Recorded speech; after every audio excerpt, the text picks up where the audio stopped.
tonight has starred in such films as Sex, Lies, and Videotape and The Player. And beginning tomorrow, he can be seen with Bill Murray in The Man Who Knew Too Little. Please welcome Peter Gallagher.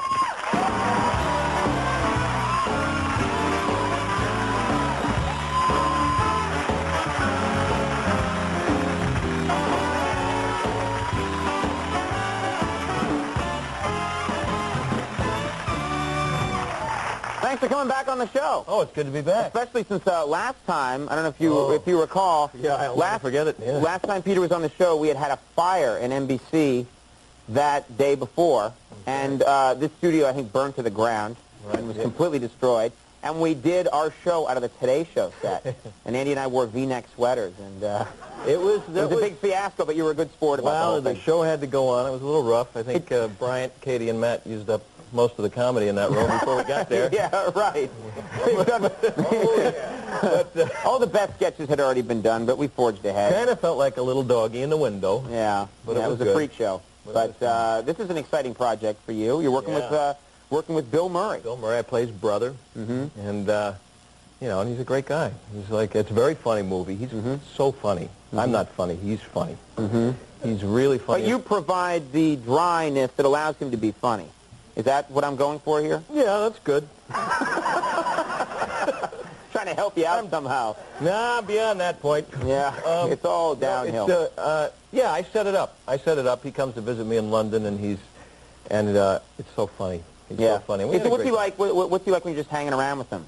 Well, you know, he's a great guy, and like every great person I've worked with, he's so smart to work with and so generous, and plus he golfs, so we had fun. You know, we did a little golfing. We had some fun. We went to after the first couple of days of rehearsal. I asked one of the guys, "There's a driving range around here." And this is in England. London. In London, England, and it's in winter. I said, "Yeah, there's one down the street." I said, "Billy, go hit some balls after one." He says, "Great, all right, good." And so we went to the driving range, and it was in a rail yard, and there was no hint of green anywhere. I mean, it was kind of a spooky place, really well run, and very nice people working there, and it wasn't very busy. We got there. It was kind of the end of the day, and there weren't too many people around. And so Bill and I tried to play some, imaginary golf. You know, we'd tee off on the first hole. Peter Gallagher's 520-yard par 5. It's a dog leg left. He's over the water. He's taking the club back nice and slow. You know, we're doing the whole thing. We play, and I felt behind as I was watching him play. We were just playing. I felt this gust of wind behind me. There's a guy slashing the air with a club, not making any contact. I look around, and he's with another guy, and they look like criminals. They were kind of scary. They were like kind of thinking, "Oh, this is great." And you're in a railway yard. Yeah, too. and it's dark, and there's nobody else around, and it's like the guy clearly didn't grow up around golf. I didn't know if he, and I'm thinking, great. I lure Bill into an inner city driving range, and it becomes like a killing field after 11. And and I think, oh, this is my claim to fame. I got Bill Murray killed, and so I'm looking at these guys and thinking, God, this is like scary. And all of a sudden, I feel Bill right next to me. He says, "All right, give me a pound." And he's talking to one of these guys. The guy's hacking it. No, give me a pound right now. What do you got on you? I need some money from you. And I'm thinking, Bill, I don't know if this guy really grew up with TV or movies, Right. The recognition thing might not really work in this instance. Right. And before I knew it, he just walked over, took the club away from the guy. "Come on, I need some money from you." "What do you got, a couple of shillings? You got a couple of pence?" And he says, "Because you need a golf lesson. You can't swing this club again until you've got a lesson, pal, and you got to pay for it, or it's not gonna count." So he said, and they're looking around, and he said, he pulled out like 2 pence. And within 5 seconds, I don't think the guy had any idea who Bill was, and within 5 seconds he was rolling with laughter and hitting the ball. So Bill Murray taught this guy how to play golf. He did in 5 seconds, and I'm sitting there the whole time thinking, "Oh, we're going to die. Yeah, we're going to die." Yeah, You're real gloom, but you say that in every situation. You were saying that the whole Today Show interview. I remember it. We're going to die. Every time you're on the show, I make this comment, but you're one of those guys who you just have those sort of classic. I know. You always go there. But he has that kind of like one of those guys who's so good looking it makes you laugh, but in a nice way. Seriously, it's like I see him and I just go, "That's ridiculous." It's crazy. Someone's that good looking. It's comical to me. I'm sorry, but but I'm serious.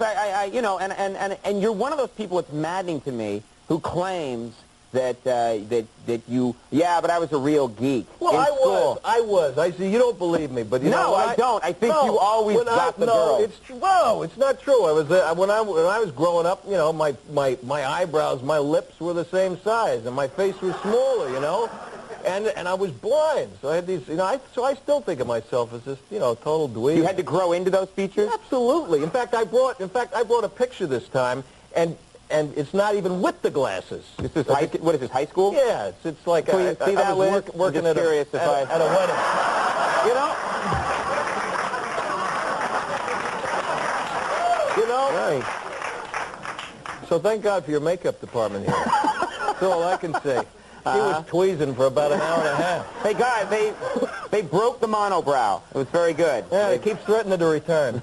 Now, you have children. I know this. I ran into, you're the only guy I ever run into who's in show business. The rest avoid me. But I ran into you in an airport. We're the only guys that shop at Siemens. Does everyone have to know that? Oh, I'm sorry. Oh, God. But, aqua leather conversation pits for all. Yeah, we like it there. Those vinyl socks went over big, didn't they?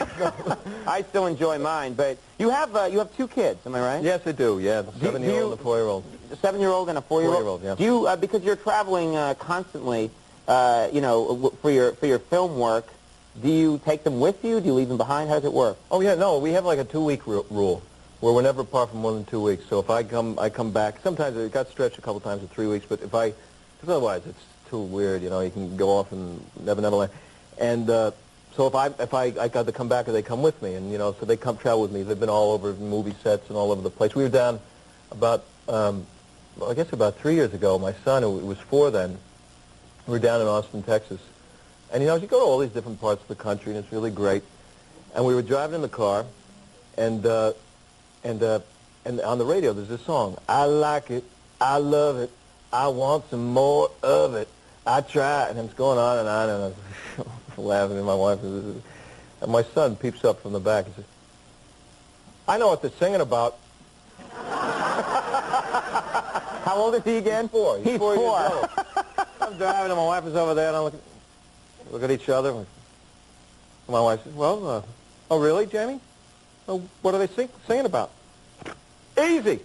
Milky Ways.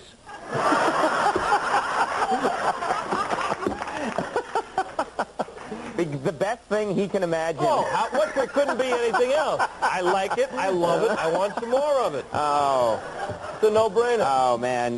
The Man Who Knew Too Little opens tomorrow, and Peter, we love it when you drop by. Oh, I love Come by again. And remember, so handsome, it's comical. That's your new line. Peter Gallagher, Reggie McFadden coming up. We'll be right back.